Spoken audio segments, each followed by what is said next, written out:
Hi friends, this is Asim from Campus Law Center, Faculty of Law, History of Delhi. Today I would like to discuss landmark case of family law which is mentioned in our case mat. Case का नाम है doctor Surajmani Stella Kujur versus Durga Charan Hansdah. ये 2001 का case है और ये जो case है वो मुख्य रूप से application of Hindu marriage act पे बेस्ड है, जिसमें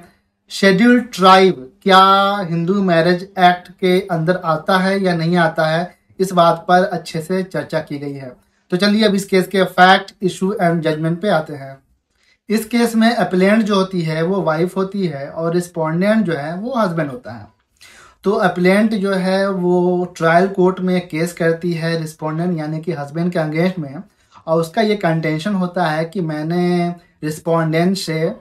हिंदू राइट्स एंड कस्टम के अकॉर्डिंग जो है वो शादी की थी और उसके बाद जो है रिस्पोंडेंट ने दूसरी शादी कर दी है मुझे तलाक दिए बिना। तो इस हिसाब से देखा जाए तो आईपीसी के सेक्शन 494 के तहत जो है उसने बायगेमी कमिट किया है तो उसे पनिशमेंट मिलना चाहिए। लेकिन साथ साथ जो वाइफ होती है वो ये भी एक्सेप्ट करती है कि वो जो है वो शेड्यूल्ड ट्राइब से बिलोंग करती है, और चूंकि वो शेड्यूल्ड ट्राइब से बिलोंग करती है इसलिए हिंदू मैरिज एक्ट के सेक्शन 2 क्लॉज 2 के तहत ये मेंशन है कि हिंदू मैरिज एक्ट जो है ना वो शेड्यूल्ड ट्राइब पर अप्लीकेबल ही नहीं है तब तक जब तक कि सेंट्रल गवर्नमेंट नोटिफिकेशन के माध्यम से शेड्यूल्ड ट्राइब पर हिंदू मैरिज एक्ट को अप्लीकेबल ना करवाए। लेकिन साथ ही जो अपीलेंट यानी वाइफ होती है वो ये भी कहती है कि हम जिस ट्राइबल ग्रुप से बिलोंग करते हैं उसमें ये कस्टम है कि मोनोगेमी ही चलेगा, यानी कि हस्बैंड जो है वो सिर्फ एक ही शादी कर सकता है, दूसरी शादी नहीं कर सकता है। लेकिन ट्रायल कोर्ट और साथ ही साथ हाई कोर्ट जो है वो अपीलेंट यानी वाइफ के इस कंटेंशन को डिसमिस कर देती है।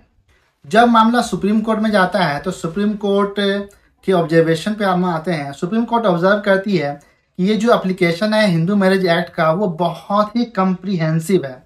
और ये उन सब लोगों पे अप्लाई करता है जो इंडिया के टेरिटरी के अंदर रहते हैं, लेकिन उन लोगों पे अप्लाई नहीं करता है जो कि मुस्लिम हैं, क्रिश्चियन हैं, पारसी हैं या फिर यहूदी हैं। साथ ही साथ सुप्रीम कोर्ट ये भी कहती है कि under section 2 clause 2 of Hindu marriage act 1955 ये जो एक्ट है वो शेड्यूल्ड ट्राइब पे भी अप्लाई नहीं करता है जब तक कि सेंट्रल गवर्नमेंट जो है नोटिफिकेशन के माध्यम से ये मैंडेटरी ना कर दे कि ये एक्ट जो है शेड्यूल्ड ट्राइब पर भी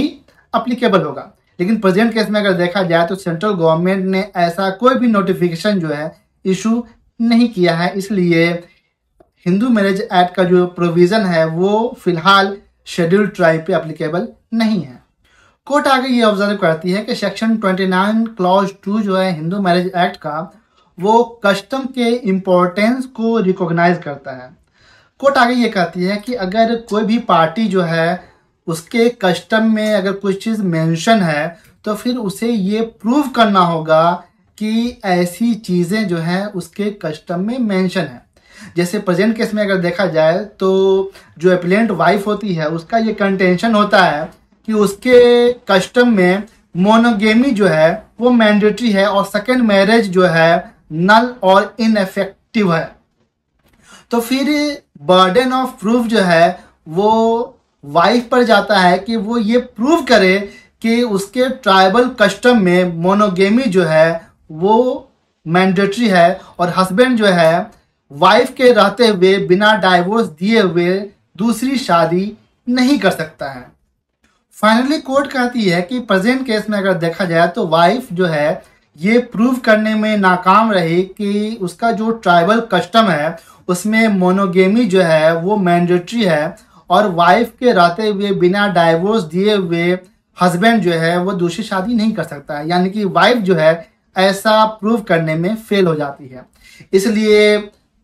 फाइनली सुप्रीम कोर्ट जो है वो हस्बैंड पे जो बायगेमी का केस चल रहा था यानी कि आईपीसी के सेक्शन 494 के तहत उसे डिसमिस कर देती है, यानी कि ये जो जजमेंट है वो रिस्पोंडेंट हस्बैंड के फेवर में जाता है। तो इस केस के फैक्ट, इशू एंड जजमेंट यही हैं। आई होप कि आपको ये वीडियो इन्फॉर्मेटिव लगा होगा। अगर वीडियो पसंद आए तो प्लीज़ वीडियो को लाइक करें, हमसे जुड़े रहने के लिए हमारे चैनल को सब्सक्राइब करें और अगर आपको इस केस का पीडीएफ चाहिए तो व्हाट्सएप नंबर कमेंट बॉक्स और साथ ही साथ इस वीडियो के डिस्क्रिप्शन में मेंशन है, आप मैसेज करके पीडीएफ अवेल कर सकते हैं। Thank you so much.